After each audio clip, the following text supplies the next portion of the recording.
खुलुमबाय बेलासिनि रादाबाव नोंथांमोनखौ आंनि चेनेलाव गोसो गोथारै बरायहरनाय जाबाय। आसा खालामो नोंथांमोनहा गासिबो मोजाङै दं। बे समाव आं नोंथांमोननि सिगाङाव बेलासिनि मोननैसो खौरां लाना फैलायबाय।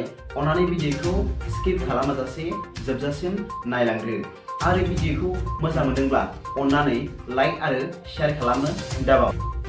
गिबि रादाबाव दं थांनाय हराव क'क्राझार जिल्लानि सिङाव थानाय पर्बतजरा महकुमानि सिङाव थानाय थिपखाय सुखनजरा सालजार गामियाव मैदेर फालोआ मोनानि 8 रिंगासो समाव गोबां न'-बांफोर सिफायनायजों लोगोसे गोबां आबादफोरखौबो सिलिंखार खालामलांदों होनना मिथिनो मोननाय जादों।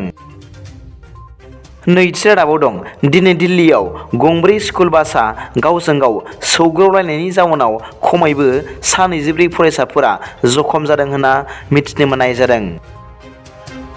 थामथि रादाबाव दं बर' हारिनि थाखाय गोजोनथाव खौरां, मानोना डक्टर अनजालि दैमारिनि फिसाज्ला आरो बिथांनि हानजाया गुजरात हादरसानि राजकटआव जानाय CBSE नेशनेल सुइमिं चेम्पियनशिपनि बादायलायनायाव 4 सानजाब 100 मिडलि रिलेनि बादायलायनायाव ब्रन्जनि मेडेल देरहानो हादों होनना मिथिनो मोननाय जादों।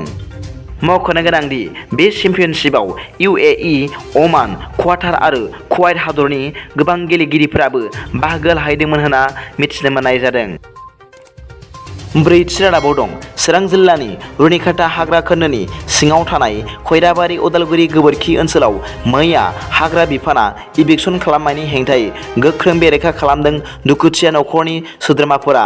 मख'नो गोनांदि चिरां रुनिखाता हाग्रा रेन्जनि सिङाव आयेन बेरेखा हा दखल खालामना न'-बां लुना आबाद मावना थांना थानो नाजानायखौ होस्रांनाय जाथायखौ बिजाथाय फोरमायदों ओनसोलनि थागिबि रायजो राजाफोरा आरो गिर्जानि न'-बां सिफायनायनि सायाव दुखु फोरमायदों ओनसोलनि थागिबि सुबुंफोरा।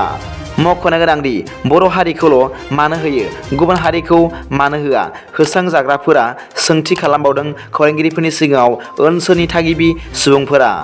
बिथांमोनहा बुंबावदों दि बड'लेण्ड सोमावसारनाय समाव बिसायख'थि समावल' दैदेनगिरिफ्रा जोंखौ नांगौ, दा मानो बर' फिसाफोरखौ मानो बिब्दि खालामखो होनना सोंथि खालामबावदों ओनसोलनि थागिबि सुबुंफोरा। दिनैनि बेलासिनि मोननैसो खौरांफोरा दा बेखिनिल'मोन। भिडिअखौ मोजां मोनदोंब्ला अन्नानै लाइक आरो साबस्क्राइब खालामनो दाबाव आरो बेल आइकनआबो थुनानै ला, जाहाथे आं गोदान गोदान निउज आपडेट लानानै फैयोब्ला नोंथांनियाव सिगांग्रो नटिफिकेसन सौहैयो। गाबोननि फुंबिलिनि रादाबाव नोंथांमोनखौ आंनि चेनेलाव गोसो गोथारै बरायहरनाय जाबाय। गोजोन्थों। एसेनोसै। जै बर' हारिनि जै।